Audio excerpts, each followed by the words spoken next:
Bọ́dà làwa yìí bọ́dà. IDK. Bọ́dà làwa yìí. IDK Idiroko IDK. Idiroko bọ́dà. IDK. Idiroko bọ́dà Odua nation. IDK. Ẹni ṣoká lọ sí bọ́dà yẹn. IDK làwa yìí. Ẹni ṣoká lọ sí. Come collect it again. Ẹ̀tọ́ wọn ni láti jà fúnra wọn. Ẹ̀tọ́ wọn ni láti béèrè fún ẹ̀tọ́ wọn. Because tá bá fojú wọn wò dáadáa, a máa rí i pé wọ́n ṣí bọ́dà lókè ọya. Wọ́n ti bọ́dà nílẹ̀ tiwa ń bè é. Lélẹ̀ tó kù díẹ̀ káàtó. Alọ́gun, apariwo, arojọ́, asọ̀rọ̀, wọn ò ti torí ẹ̀ sí bọ́dà wa dọ̀la. Now, àwọn ọ̀dọ́ yìí wọ́n wá kóra wọn jọ. Yorùbá níta bá léwúrẹ́ kàngànná yóò padà wá buni jẹ́ o. Lára nǹkan tí kábíyèsí Ọ̀ọ̀ni sọ ló ti ń ṣẹlẹ̀ yìí. Tí ìṣẹ́ bá ṣẹ̀yàn jù tẹ́bí bá pààyàn jù èèyàn ó gbé ọmọlúàbí tì sí ẹ̀gbẹ́ kan. Lára nǹkan tó ṣẹlẹ̀ ní Ìdíròkò bọ́dà lélẹ́yìí.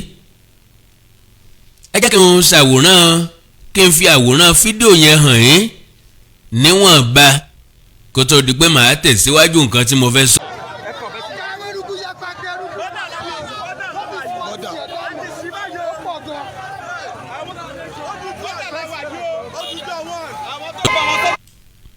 Tàmúdé ìhúnbọ, tàmúdé òkè ọ̀dàn, tàmúdé ajílété, tàmúdé owóde Yewa. Could you believe? Àṣẹ gbàgbọ́ pẹ̀lú mi wípé àwọn ọ̀dọ́ tó wà níbẹ̀ wọn ò níṣẹ́ méjì tí wọ́n ń ṣe jùṣẹ́ fàyàwọ́ lọ.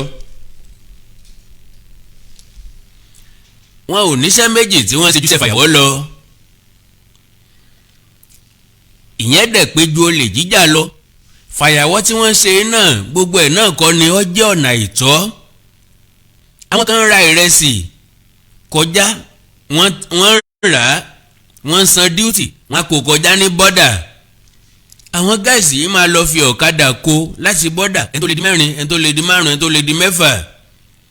Wọ́n á gbé láti bẹ̀ wá sí Owódé Yewa.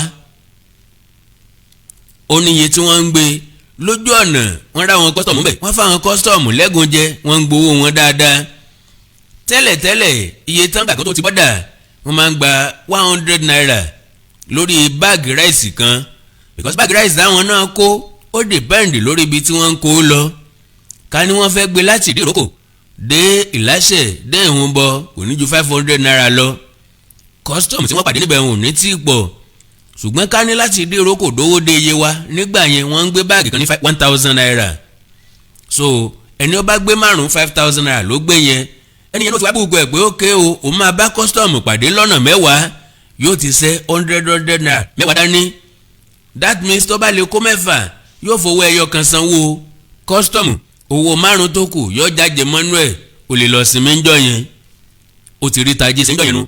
Ṣùgbọ́n láti ìgbà tí wọ́n ti bọ́dà àwọn tí ò kó ráìsì wọ́n kó ròró àwọn tí ò kó ròró wọ́n bá àyàn gbé mọ́tò kọjá. Láti ìgbà tí wọ́n ti bọ́dà gbogbo àwọn ọ̀dọ́ wọ̀nyí tó jẹ́ pé iṣẹ́ ajé tiwọn ni látilẹ̀ wọn ò rí nǹkan kan ṣe mọ́. Ẹ wá wo ibi tí ń bẹ níta tẹ́lẹ̀ ẹ wo ọ̀mọ́ gbogbo nǹkan tẹ́lẹ̀ ṣe mọ̀ pé a ti sún wọn lẹ́ràn a ti tì wọ́n kàn gànná dandan ni kí wọ́n yíjú padà ohun tó ń ṣẹlẹ̀ nìyẹn. Ìdí nìyẹn tí mo fi ní mi ò blame àwọn youth yẹn ṣùgbọ́n ká má wé mọ́ Yorùbá nation ni mo sọ.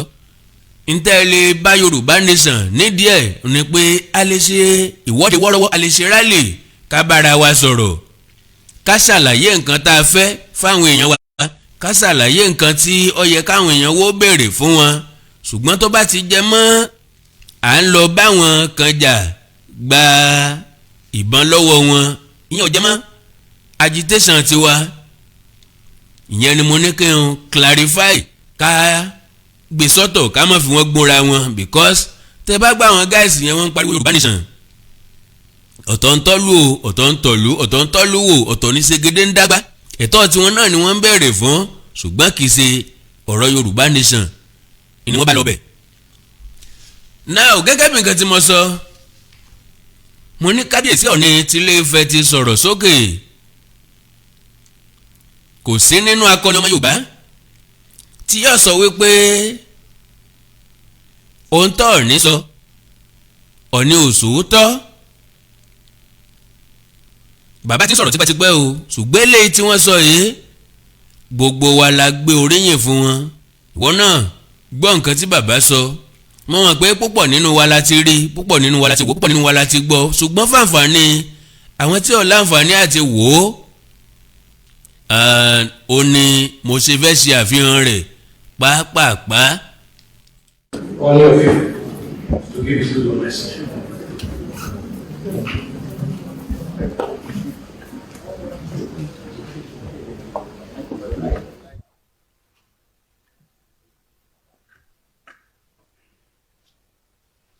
We don't have any other place. The nation belongs to all of us. We're here talking. The organizer,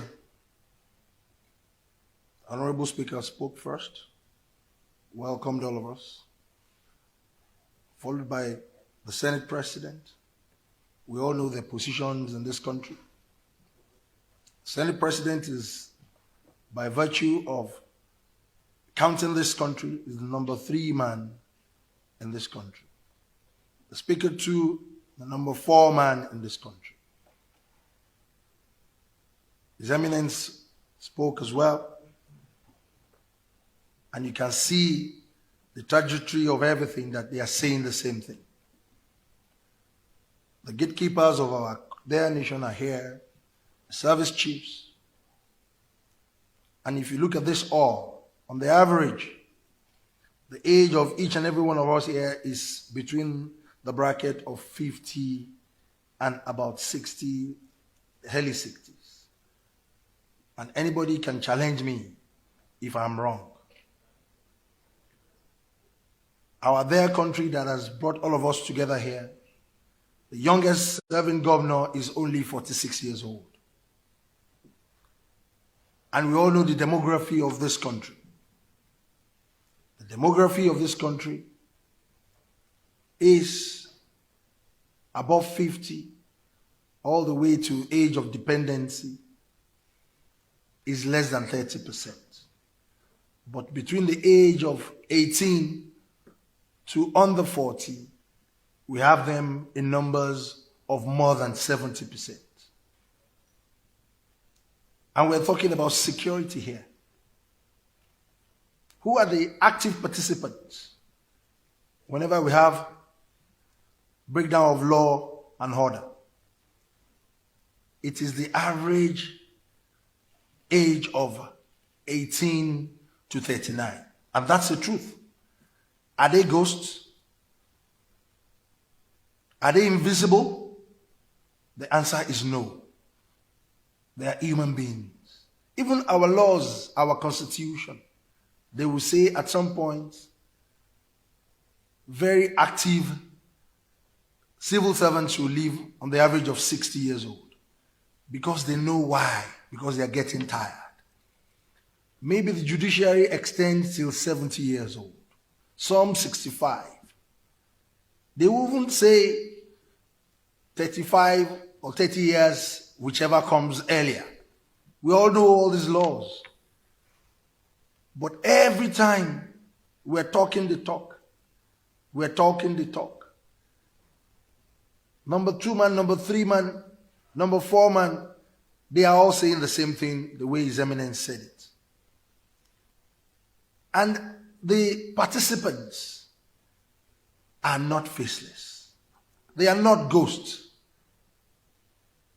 It is very idiotic and stupidity for us to be doing the same thing over and over and over again and expect a different result.